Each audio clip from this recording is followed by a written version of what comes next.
So we continue our journey in the secrets of positional chess in chapter 1, which the theme is about weak and strong squares. This position comes from another game played by Smyslov against Lublinsky in the USSR Championship played in Moscow in 1949. So it's white to play, guys. Try to pause the video and find out what would you play and why. Here the author introduced the position with this description. The position on the board speaks volumes about the outcome of the opening. Black's pieces cramp all around the king show that he made some strategic misjudgments.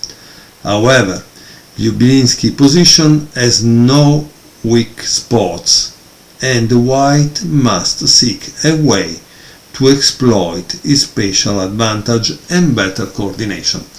So, as you can see, this is why you want to buy a book like this one, read it, because differently from all the tactical training and opening memorization, here you have a position in which, yes, the evaluation says white is definitely better, but how do you win? Because it's not easy, right? For example, f4, maybe, rook ad1, maybe. Smyslov, but at this point we are talking of someone that is nearly world champion. I think in a couple of years he would become world champion. Played bishop d5. And here it says, at the moment black is cramped on his back ranks, while white has no concrete threats. By provoking c6, which was in fact played, he wants to create a new weakness at b6 and at the same time to block any exit for the light square bishop. One may ask what he can do with the all on b6. Well, for the time being, nothing, but a nice place has been prepared for the e3 bishop in the future.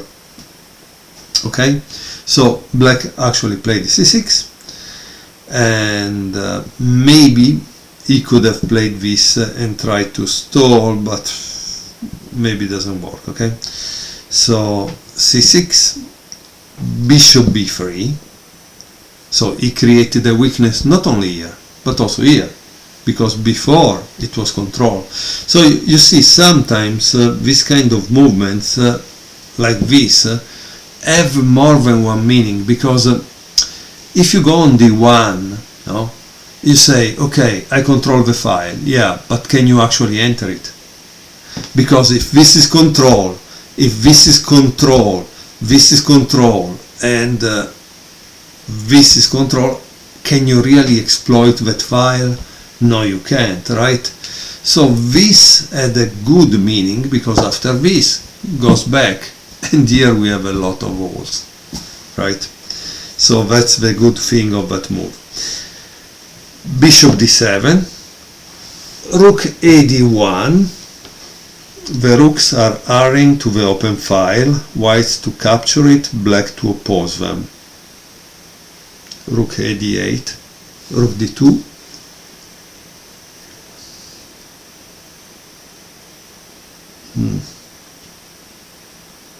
Yeah, this is interesting, huh?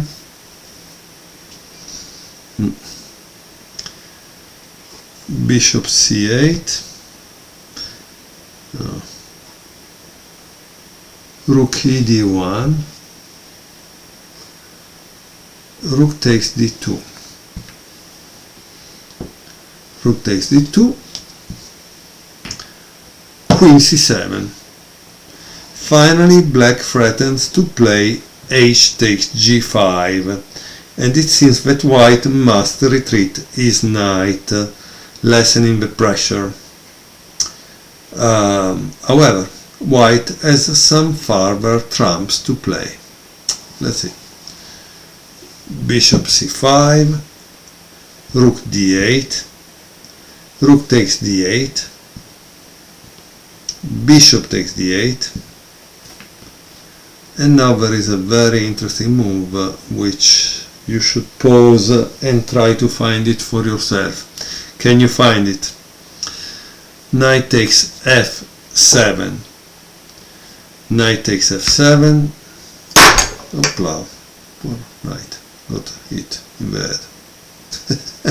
Okay, bishop b6, very good move.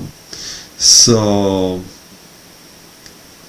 obviously when he says when he played this move, bishop d5 and c6, he couldn't foresee this kind of thing, right? But as you can see, the principle plays out in this case, that you have created a weakness that you were able to exploit after. Okay, so queen d7. Obviously if you play this, it's kind of ending, right? Because after taking here, king here, queen g8, king g6, it probably leads to a kind of checkmate. So let's see what happens. He played queen d7 and then took this, yeah. King here, took here, took this, and this. And here it's when black resigned. Okay, here it says it's worth noting how the d5 square grew weak and how the centralized strong piece on it caused another weak square on b6. The link between the two is neither rare nor accidental. Okay, so do you see how white wins in this position? Because this is kind of important, right? Okay, I paused the video to try to find how the game would continue. The only thing I see obviously is queen takes e5, then probably he plays this, and you keep the queen centralized, probably play this because he's taking away the squares and threatening a checkmate if the queen leaves. But at this point what I really see is the advantage of white is the pawns. He has 3, 5, 7 against 5. So white has 2 pawn advantage, but it's a lot because this is a pass pawn. It will be supported, and if all the pieces are exchanged, white should win easily the endgame. Now I would like to return to the beginning position to show you one thing that maybe is what you were asking, which is why black didn't take on g5, let's say, and that I think is also important, right? So I think I put the pieces back right, and believe me, it's a nightmare because you make a long video, then you make a mistake like not putting a piece in the right place, and I have obviously I keep the white side on your side, guys, but the diagrams are always white side on this, so it's easier. But it's okay. So let's continue to see this, and the offer here I don't see, because he was trying to explain about weak and strong square. He didn't explain this, okay? And this is kind of important, I think, because you say why he didn't take. So let's say that he takes, right? And once he takes, this cannot go anywhere, right? And you have the problem of this. So maybe he plays something like this. Or what could he play at this point? Maybe he could play something like this. I don't know.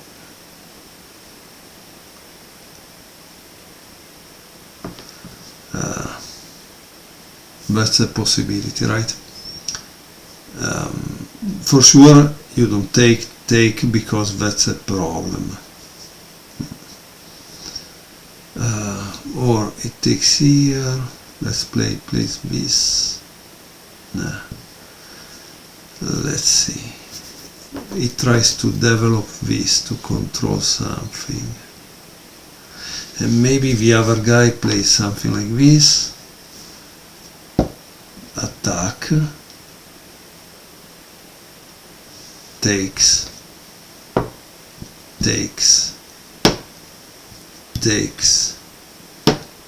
Attack. I think here White's advantage is like in the real game about pawns, because maybe that's why bishop d7 worked, because you want to defend that, right? So here probably this move could be the move White would play to support this.